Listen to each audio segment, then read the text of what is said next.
எங்க இருந்த ஒரு மனுஷன் குடிகார இருந்து கெஞ்சாச்சுன்னு கை நடுக்கம் இருந்தது, எல்லாம் இருந்தது. ஆனாலும் அவரை அதுல இருந்து என்ன பண்ண விடுபட முடியல. காப்பாத்த ஒருவரும் இல்ல, காப்பாத்த ஒருவர் கூட இல்ல. ஆனால் அவங்க மனைவி கூட அவர் செத்துட்டா கூட நல்லா இருந்தாங்க, சொந்த பந்தம் கூட செத்துட்டா நல்லா இருக்குன்னு சொல்றாங்க. ஆனா அவரு பாருங்க, அவர் மேல இயேசு அன்பு வைத்தார். அவர் மேல இயேசு அன்பு வைத்ததுனால அந்த ஆட்டோல வந்த சகோதரி அவர்களுக்காக ஜெபம் பண்ணாங்க. ஆனா இன்னொரு காரணம்னா அந்த வார்த்தைக்கு அவர் செவி சாய்த்தார். அப்படியாக அவரை மாரி யாரெல்லாம் இருக்கிறீங்கன்னு எனக்கு தெரியாது. ஐயோ இந்த போதை விட முடியல, இந்த கெஞ்சா விட முடியல, என் வாழ்க்கையில சின்ன வயசுல இருந்தே இருக்கிறேன், நான் விடவே முடியல. எப்படி நான் என் மனைவி மேல சத்தியம் பண்ணி பார்த்தேன், என் பிள்ளைங்க மேல சத்தியம் பண்ணி பார்த்தேன், என்னால விட முடியல. ஆனா ஒரே ஒரு வார்த்தை, ஆண்டவர் வார்த்தைக்கு செவி சாய்க்கும் போது நிச்சயமாக ஆண்டவர் மாற்ற வல்லவராக இருக்கிறார். ஏனென்றால் பைபிள் ஒரு வார்த்தை சொல்லுகிறது, என்னிடத்துல வருகிற ஒருவனை நான் புறம்பே தள்ளுவது. யாரெல்லாம் வராங்களோ அவரை தள்ளவே மாட்டேன்றார். என்னிடத்துல வருகிற ஒருவரை நான் புறம்பே தள்ளுவதில்லை. அப்போ வருத்தப்பட்டு பார சுமக்கிறவர்களே, நீங்க எல்லோரும் நேரத்தில் வாருங்கள், நான் உங்களுக்கு இளைப்பாறுதல் தரேன்றார். இளைப்பாறுதல், ஒரு சந்தோஷம். இன்னைக்கு ஒரு குடும்பத்துல கணவன் மனைவிக்குள்ள தினம் தினம் தினம் சண்டை, நிம்மதியே இல்லை. சொல்றாங்க, அந்த சகோதரிங்க சொல்றாங்க, இவர் கூட நான் வாழ்றத காட்ட சாகிறத மேல்ன்றாங்க. ஏன் வாழ்க்கை இப்படி இருக்குது? அவரு தினமும் குடிச்சிட்டு வந்து சண்டை போடு, பிரச்சனை, குழப்பங்கள், இப்படியாக நாளுக்கு நாள் வேதனை. இந்த வேதனையில இருந்து ஒரு விடுதலை பெறணும்னா இயேசுடைய அன்பு, அந்த அன்பு உங்க குடும்பத்துக்கு வர வேண்டும், அந்த தயவு உங்க குடும்பத்துக்கு வர வேண்டும். இயேசு நோக்கி நீங்க பார்க்க வேண்டும். ஏனென்றால் இன்றைக்கு தன் பாவத்தை மறைக்கிறவன் வாழ்வடையவே முடியாது. மறைச்சு மறைச்சு எவ்வளவுதான் மறைச்சு மறைச்சு செய்தாலும் அது வாழ்வடைய முடியாது. அதை அறிவிக்க பண்ணி இயேசுவிடத்துல சொல்லி சொல்லும் போது உனக்கு விடுதலை கொடுக்கிறவரா இருக்கிறார். இயேசு கிறிஸ்து இந்த பூமியில வந்து எதுக்காக அவர் வந்தாருன்னா, மனுஷனுடைய சாபத்தை போக்குறதுக்காக, பாவத்தை போக்குறதுக்காக, அக்கிரமத்தை நீக்கிறதுக்காக. ஐயோ நான் பாவத்தையும் சாபத்தையும் நான் சுமந்து சுமந்து சுமந்து இருக்கிறேன். ஆனா உன்னுடைய சுமையை இயேசுவிடத்துல கொடுத்து பார்க்க வேண்டும். உன்னுடைய பாவத்தை இயேசுவிடத்துல கொடுத்து பார்க்க வேண்டும். அவர் உனக்கு மீட்பரா இருக்கிறார், உன்னை காப்பாற்றுவரா இருக்கிறார், உன்னோடு கூட நடக்கிறவரா இருக்கிறார். அப்படியே அந்த சகோதரர் சொன்ன மாதிரி இன்றைக்கு அந்த அப்படியே அவரை விட்டுட்டு இருந்தோம்னா என்ன இருக்கும்? நாளைக்காக குடிச்சு குடிச்சு சில பேர்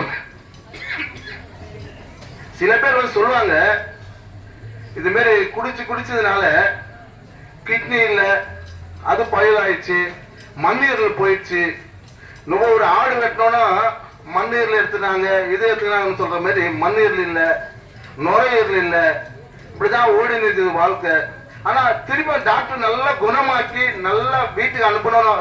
திருப்பி அந்த எங்க போவாங்கன்னா அந்த பிராந்தி கடைக்கு தான் போவாங்க, அந்த போதை பழக்கத்துக்கு தான் போவாங்க.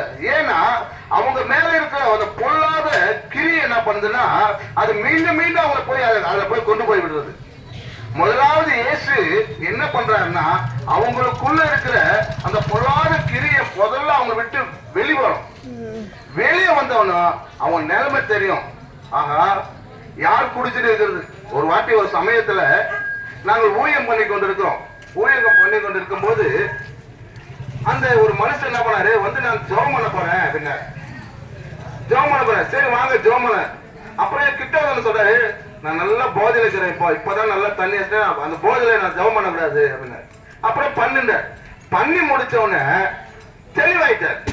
ஐயோ நான் குடிச்சதெல்லாம் என்ன ஆயிடுச்சு, இப்ப நான் தெளிவாயிட்டேன், காசெல்லாம் வீணா போயிடுச்சு.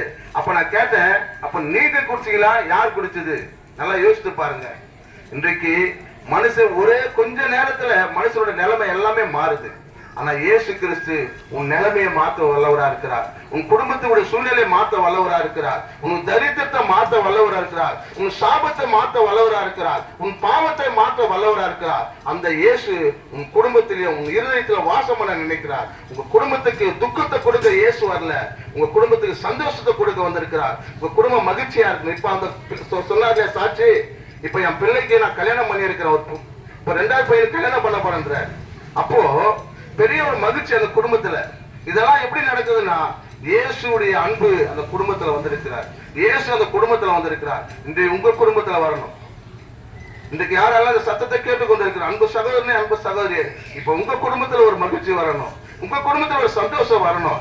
இயேசு சந்தோஷத்தை கொடுக்க வந்திருக்கிறார். உங்க குடும்பத்துல ஒரு மகிழ்ச்சியை கொடுக்க வந்திருக்கிறார். உங்களுடைய பாவத்தை மாத்துகிறவர், உங்க தரித்திரத்தை மாத்துகிறார். இதுக்காக ஐயோ என் பாவத்தை போறதுக்காக நான் எல்லாம் செலவு பண்ணுமா, என் அக்கிரம போறதுக்காக எல்லாம் செலவு பண்ணுமா, இதே தரித்திரம் போறதுக்காக எனக்கு செலவு பண்ணுமா?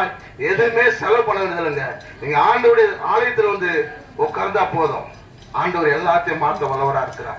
எல்லா சூழ்நிலையும் மாற்றுவார். உங்க துக்கத்தை ஆண்டவர் சந்தோஷமாய் மாற்றுவார்.